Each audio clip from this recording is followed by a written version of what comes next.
Good morning. Hello, welcome to the chaos that's probably going to happen, but we'll see. So, thank you for joining for today. Basically, I've got a day of Q and A's with various theatre folk, some performers, some are kind of more creative side. First up, we'll have Ben Thompson, and he joins. He was a puppeteer on The Boy in the Dress, as well as various other shows like War Horse. So we're waiting for Ben to just join so I can get him up live and then we'll go from there. But yeah, we've got about 16 or so Q&As today. Some of them are performing, so that'll be exciting to hopefully you will enjoy. I've pinned the link if you want to donate. I don't know if you can click on it or not, but the link's in my bio on here and on my Twitter and everywhere if you want to do that. Ben's here. Ben, if you can see it, there should be a button if you can press request to go live. Then I can get you up so you can see. Well, I can see you.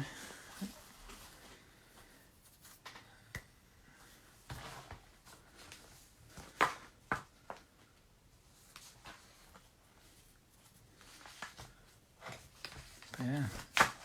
I hope you'll have a good day. Here comes Ben.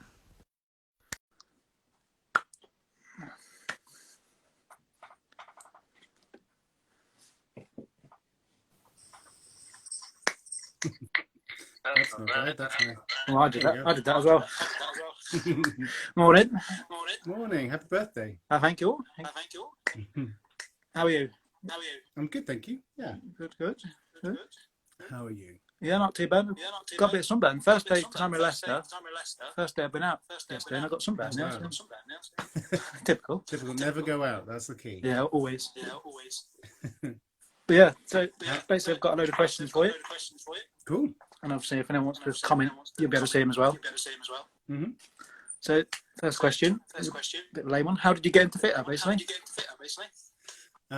So I joined a youth theatre in Chichester, the Chichester Festival Youth Theatre, and when I was about 10, and carried on from then. Really, it was really fun actually. I used to do ballet when I was younger, and sing in the church choir, and I was in a performance or production of.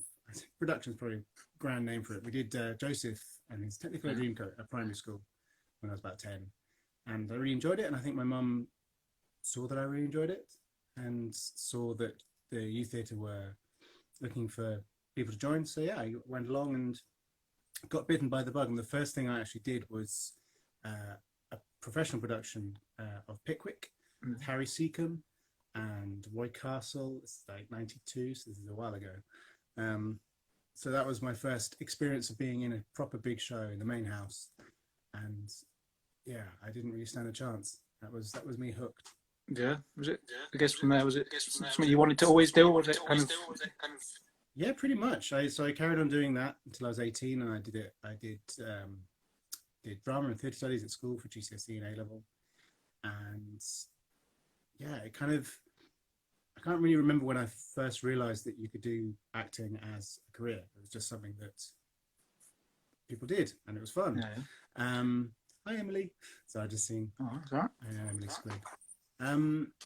So carried on doing that, and then applied for drama school from A level and went to Guildhall. So kind of just carried on from there. There was a time when I thought about being an architect. I'm really interested in that, but I figured. If I went down that route, I'd always wonder about if I'd done the acting. What could have been doing? Exactly. And the obvious question: when did the kind of puppeteer come into it? The puppetry came along in around 2007. I auditioned for a company called Blind Summit, who are a brilliant puppet company, and they had a show called Low Life, which they'd done in Edinburgh at the Fringe in 2006, I think, and had been great success. And then they wanted to do it again in 2007, but they had to have a few cast changes because some people were going off to do other things. And so they were looking, I think they were looking specifically for actors that they could train to do puppetry in the show, because the show was a mixture of acting and puppetry. And yeah, so I went along to that, and I got that job, and so did Edinburgh, and then off the back of that, we did a huge international tour. We went to Mexico and China and Colombia and Germany and America with that one show, and then through them did various other shows that they were collaborating with. So I did a show at the Opera House called Fairies, and then his Dark Materials that the Birmingham Rep did, which was the same script that the National did, but a completely new touring production. Amazing. So yeah, and then from there it kind of just snowballed, and then I got into Warhorse, and pretty much everything since has been either from people I've met doing those shows, or just having been in those shows as a way of getting the room, I suppose. Cool. Kind of, what's the biggest challenge you find from I guess almost there's two questions really. Kind of, how far into the process into a show would you get the puppet that's the final version? Then kind of how much of a challenge is that in rehearsals, then on getting on stage? Because obviously some shows like The Boy in the Dress, you're working with just a human cast. Yeah. It really varies. It depends on the scale of the puppet, the size of it, how complicated it is. Most productions I've worked on, I've had like a prototype version or a rehearsal version of the puppet, which hopefully isn't too different to the final one. There's always going to be something different, but it's in the same way that in rehearsal you have a rehearsal prop, and then you get to tech and go, oh, this is entirely different. It's not made of cardboard anymore. So there's always that moment of changing, and it's like getting a costume as well. It's like, oh, I can't do those things now, so I'm going to do this instead. And what was the second part? In a show, quite often I'm the only puppeteer, or there's very few puppets in it. What's really exciting about that is the moment, particularly talking about Boy in the Dress, you have Oddbod the dog, who is running around interacting with loads of people, and particularly with Natasha Lewis, who played Darfish's mum, who owned Oddbod. It was really fun to grow that relationship. And it's really interesting in rehearsal when people start not looking at me, and looking at the puppet. So doing Toto in The Wizard of Oz, Chisara, who's playing Dorothy, would quite often pick up Toto, but be looking at me. I'm like, I'm not here, don't look at me. But that point in rehearsals when everyone is focusing and reacting with the puppet is really pleasurable. Actually, it's nice when people don't look at me. I mean, I saw The Boy in the Dress 6 times even in. I mean, it's obviously credit to your job because you kind of forget you're there. That's just it's brilliant skill. It's a weird compliment when people don't recognise me. So walking out of stage door, it's quite easy to avoid the people asking for autographs. No, I was also going to ask obviously about Warhorse. Obviously, that's such a big, probably the biggest puppet show around, I guess. Yeah. How was that kind of experience? It was amazing. I'd seen it a couple of times before I was ever in it. First, when it was first on the National in 2007, and then again the following year, and was blown away by it. And then when the opportunity to be in it came up, it was kind of like terrifying and wonderful and exciting. It was interesting joining at a point where it was I guess it was a successful show. It was well known. They just transferred into the West End, but I think the majority of people hadn't heard about it. Like the film hadn't been made, it hasn't been on Broadway. So explaining to people what it was I was doing was kind of like, so it's a show with horses, they're like puppets, and people think like pantomimes. Like, no, they're like proper puppets.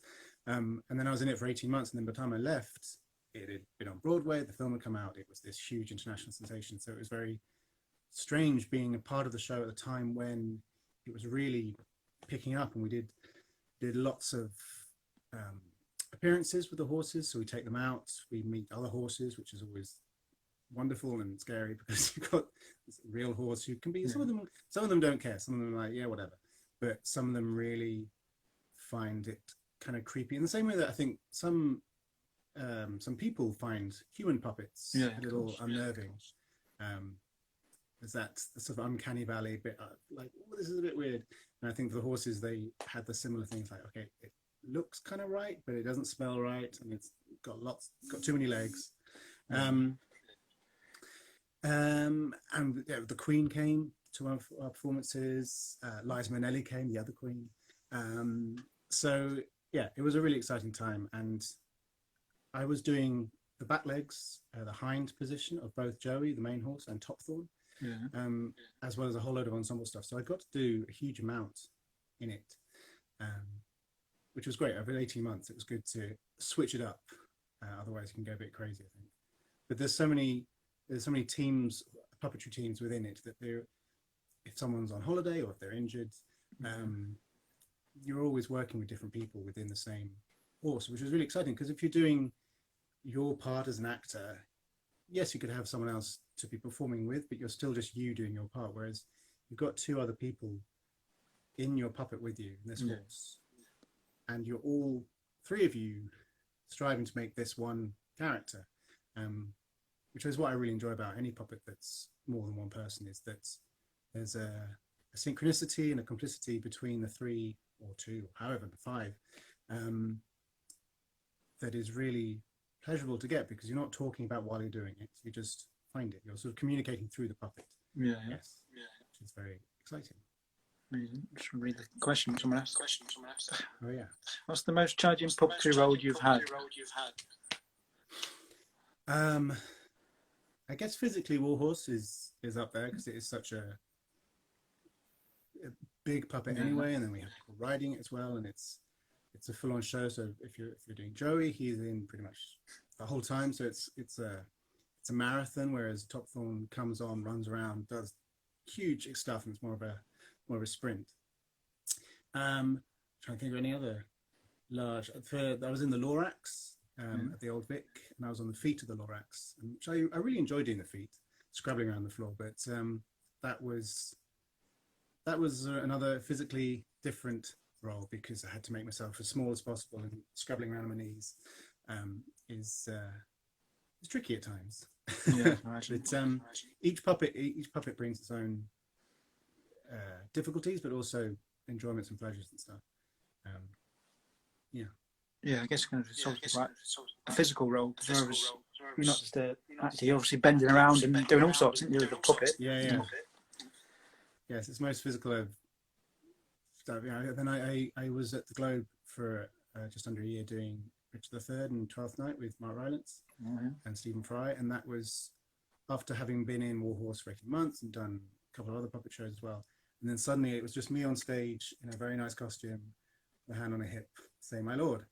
So that was slightly daunting, actually, after a while of being intentionally not being seen, being focused on the puppet, to suddenly being the one that people are looking at was a bit scary, but very freeing as well, because I know it's why I train in as well. Yes, it was very nice not to. The most exercise we did in that was the jig at the end. So a few galliards is not quite comparable to a charge in a horse. I was going to ask, I don't know if you remember this story, but we came backstage at the Boy the Dress. Obviously, we met you with Odd Bud. There was a story you told about the guide dog. I don't know if you can remember it and tell it again, if anyone's watching. It was beautiful. Talking about animals meeting puppets.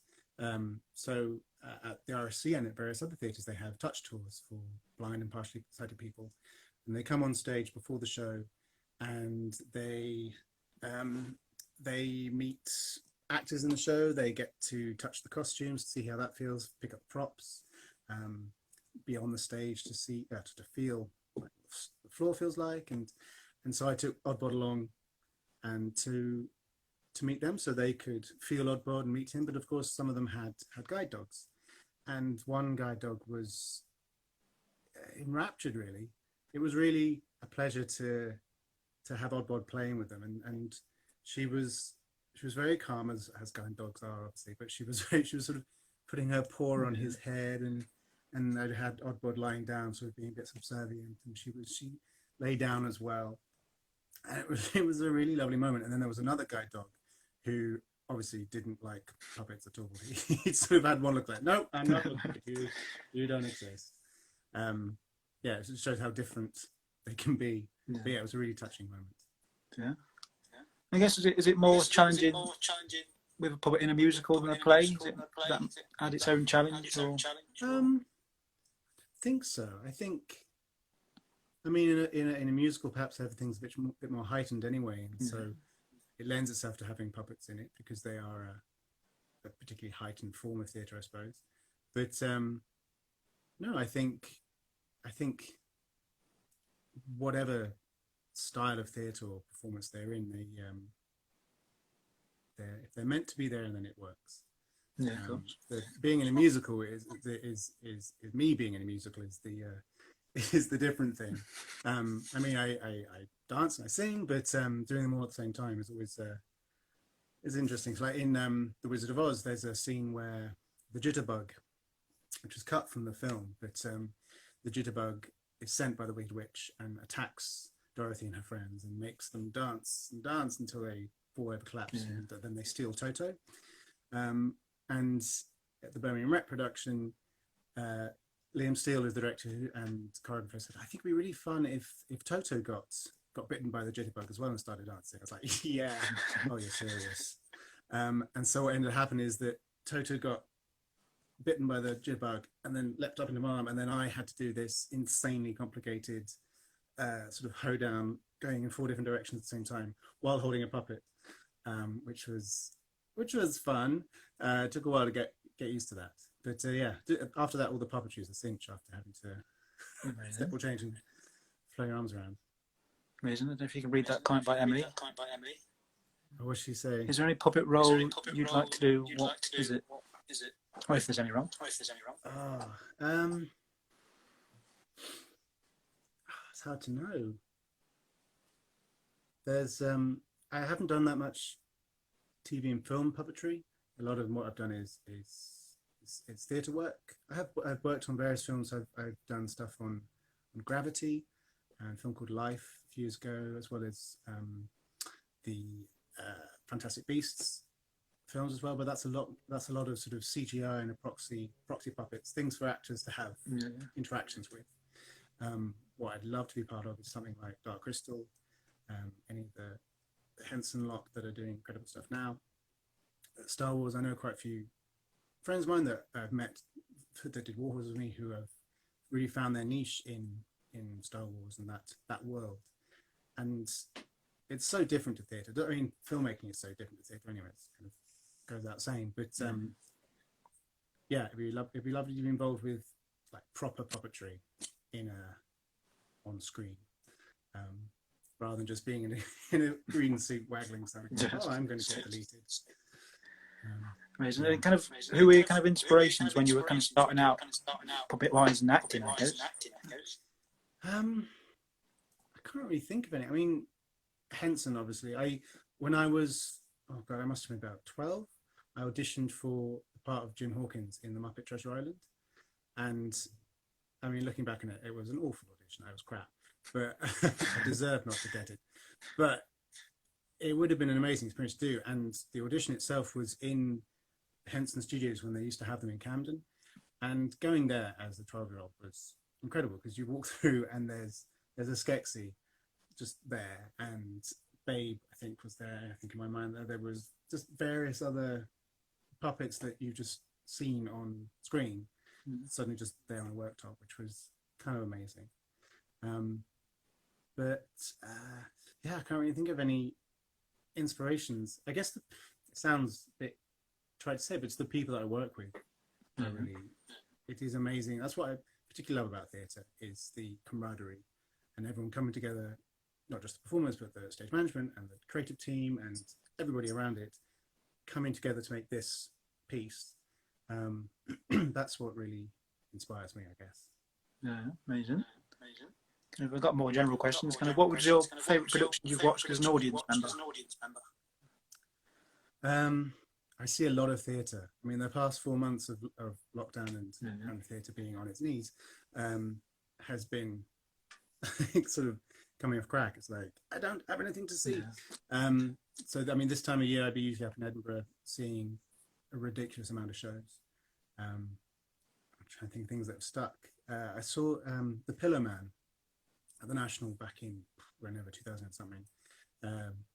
Neil Tennant, David Tennant, not Neil Tennant. That's the Pet Shop Boys. Yeah. And Jim Broadbent was amazing. Oh God, being put on the spot. What I love about going to see theatre, but like I have a lot of friends going, "Wow, you see a lot of theatre, don't you?" It's like, yeah, I really love it. That's why I do it. Yeah. I love the fact that you can see a tiny thing in a pub theatre, or you can see a massive National Theatre or something at the Opera House that's huge and still have that connection is what it's about. Yeah. And kind of, like I say, you probably could have answered this question, but I guess the most rewarding part of your job is, like you say, the bit where you're not noticed. Is that a strange sensation, I guess? Were you in the show? Yeah. Not me. Yeah, I think a lot of people say, oh, they do it they live for the applause.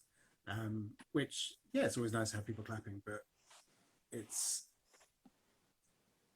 we're doing, sometimes when we do at the Boy in the Dress, we did quite a few bucket collections after the show for various different charities. I think we did one for Acting for Others, actually.